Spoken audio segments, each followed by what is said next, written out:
I'm going to be talking about sensors. Sensors, you say? What are sensors?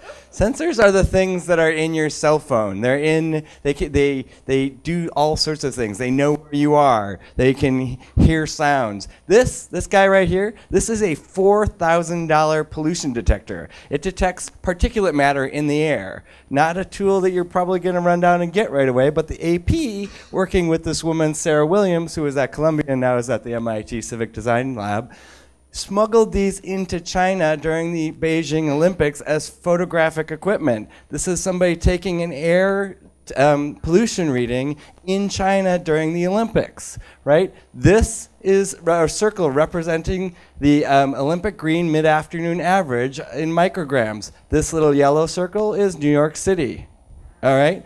They did incredible journalism with this $4,000 sensor. This is actually, these are pictures of the, that were taken on the same days that these temperature, or these particulate matter sensors were taken. Amazing journalism, okay? This is what sensors can do. This thing is about $200. It does the same thing. We're a few years in, right?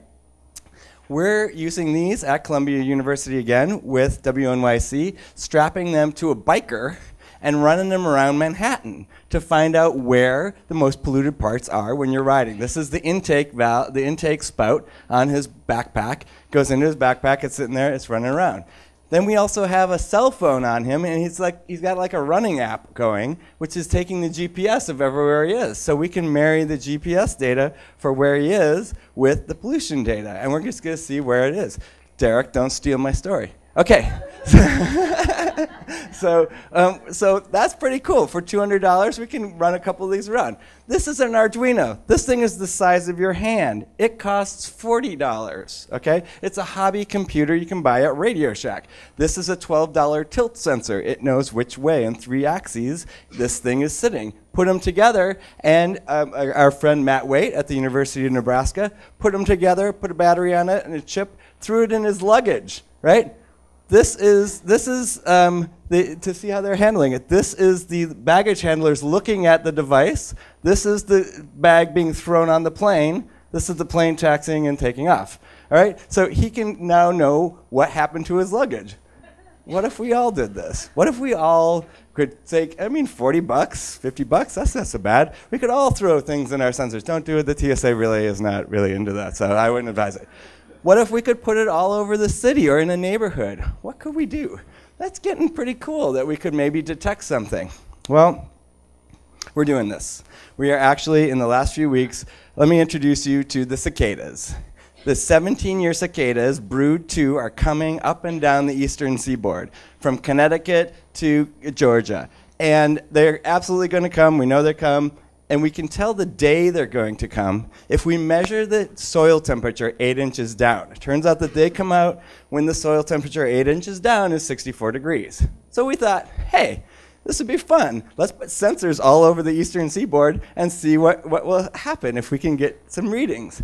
So if you go to wnyc.org/bugs, you can see the instructions on how to build one of these things. This little kit right here costs $80. You can buy all the parts at Radio Shack. Pretty cool. It's a step-by-step instruction. Anybody can do it. Trust me, I've seen children do it. I saw them do it yesterday. You can assemble this thing. You stick the pole in the ground, and you can get a temperature reading 8 inches down. It's a pretty expensive soil thermometer for $80. That's pretty good. But it's a lot of fun. This is my daughter, Kaya. She's putting it together. She can do it. You can do it. There it is in our park. And so we know that we can actually build these things and do this. Oh, here's a neat thing.